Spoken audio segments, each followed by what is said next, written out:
Queridos irmãos, é uma alegria enorme estar aqui. Esperamos muito por esse momento e que Jesus nos ilumine, nos ajude a entender a mensagem e que essa mensagem dulcifique o nosso coração e que ela seja lembrada, principalmente nos momentos que possamos sentir de angústia, de medo, e que ela nos dê força, coragem para fazer o que tem que ser feito.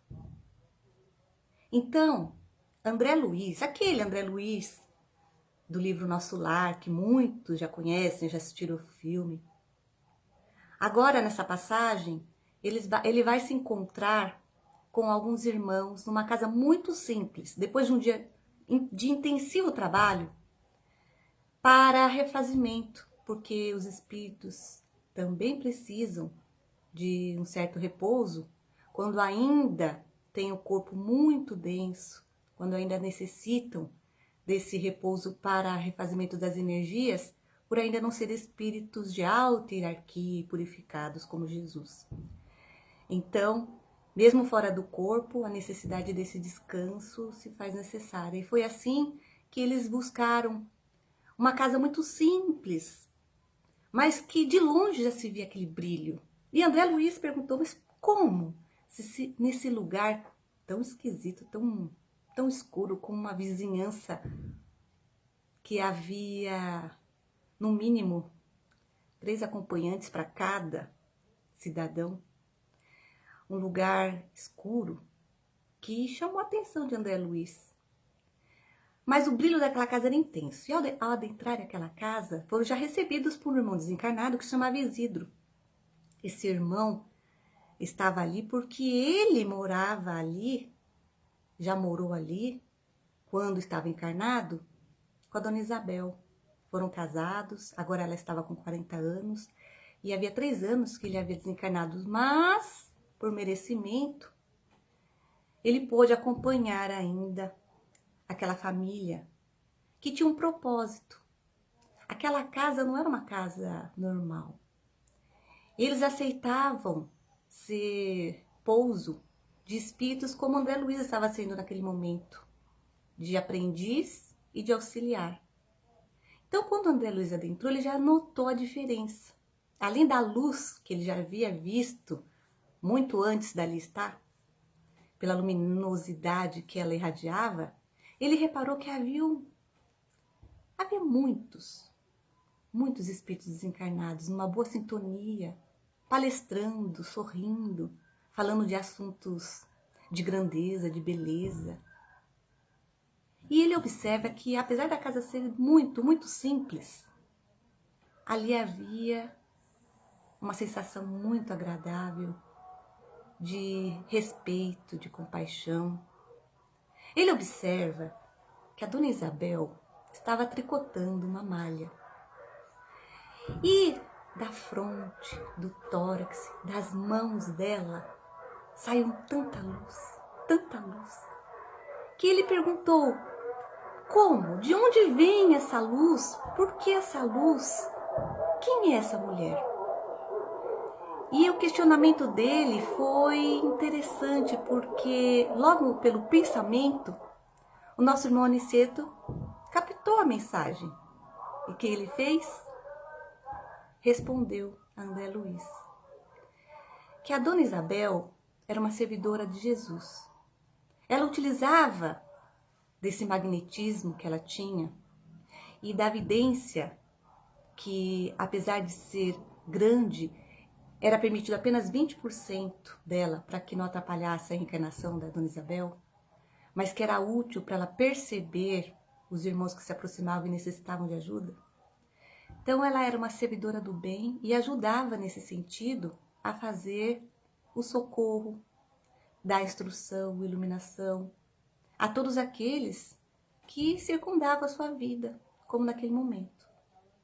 Então, enquanto André Luiz observava o ambiente da casa, via a luminosidade daquele local encantador, ele reparou que Dona Isabel chamava os filhos, reunindo-os à mesa simples de madeira, colocando sobre a mesa um jornal, a Bíblia, o Testamento. E as crianças se reunindo junto a ela, começaram a meditar. E a mãezinha pediu então que a filha menor fizesse a prece inicial. A pequena fez a prece, em seguida, a filha mais velha, que também emitia tanta luz quanto a mãe e a pequena, fez uma leitura de uma matéria que comentava o suicídio de uma moça.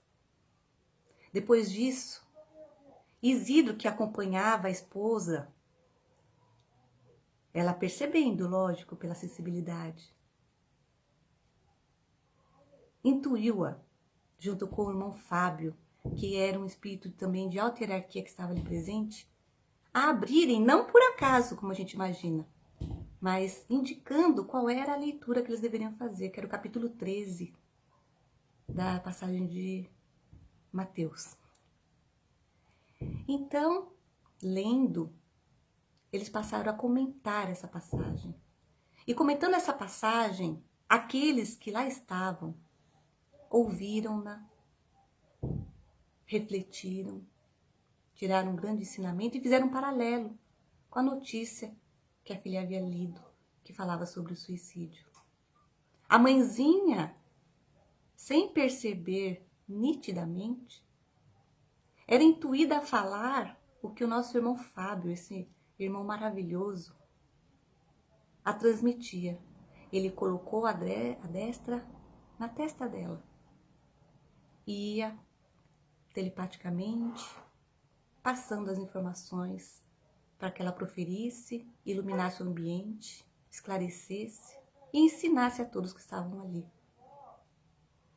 Então, o evangelho no lar daquela casa era um evangelho que não só se fazia em 15 minutos, que não só se fazia no momento que nós achávamos ou nós achamos que é necessário parar para ler e falar sobre Jesus. O evangelho ali era praticado. Além do ensinamento que a mãezinha passava para aquelas crianças, pela leitura, pela intuição, o ensinamento era passado através das atitudes e do exemplo. Então a mãe cumpria com as suas obrigações diárias, auxiliava, na medida do possível, os desencarnados através do seu comportamento, das suas atitudes elevadas pelo pensamento. E mantinha aquela casa na vibração espiritual de alta grandeza, pela luz que emitia, pelo seu comportamento. Os seus outros filhos, e tinha um filho dela, que ele não condizia com aquela luz que ela e as meninas emitiam. Ele é um espírito que veio àquela família para aprender muito. E mesmo assim, ele ajudava, ele participava do evangelho, ele ouvia, e gradualmente ele ia se modificando. E nós, meus irmãos, quem é que estamos convidando para fazer parte do nosso evangelho? Quem é que nós estamos convidando para fazer parte da nossa casa, da nossa vida? Porque é tudo sintonia. A nossa irmã, pela sintonia, atraía aqueles irmãos que lá estavam. Aqueles irmãos que estavam convivendo, que estavam passando por lá, que estavam emitindo também luz, intensificando a beleza daquele lugar. Era uma casa muito humilde, entretanto, era uma casa fascinante. E André Luiz notou que quando as casas tinham essa leitura, falavam de Jesus e mantinham esse sentimento de bondade, compaixão, amor e bons exemplos durante muito tempo, elas tinham essa luz. E essa luz permanecia. Era o sinal para que os espíritos viajores, trabalhadores do bem, da companhia de Jesus, irmãos maravilhosos, pudessem fazer pouso naquele lugar, serem acolhidos. Era um sinal. Então, meus irmãos, o convite para a gente hoje é esse. Vamos emitir essa luz. Vamos ser um ponto de socorro na nossa casa, fazer da nossa casa um ponto de socorro. Mas começarmos por nós, fazendo boas leituras, escolhendo quais os programas que vamos assistir, se vamos fazer comentários de determinada notícia. Vale a pena? O mal não merece comentário nenhum. Se a gente não tem algo de positivo para falar, silenciemos. Silenciemos, meus irmãos. E que nós possamos, sim, ter este ambiente como um porto seguro, para que esses espíritos possam adentrar, aprender, socorrer. E se cada casa do nosso planeta tiver essa luz, o sol que nos aguarde, hein? Vamos brilhar igualzinho ou mais ainda. Cabe a nós começarmos. Então eu faço esse convite para que vocês façam o Evangelho no Lar. Lembrem-se dessa passagem que está aqui, ó, no livro Os Mensageiros. E com certeza nós vamos iniciar a tarefa que é grandiosa, mas não é impossível, de ser um verdadeiro cristão.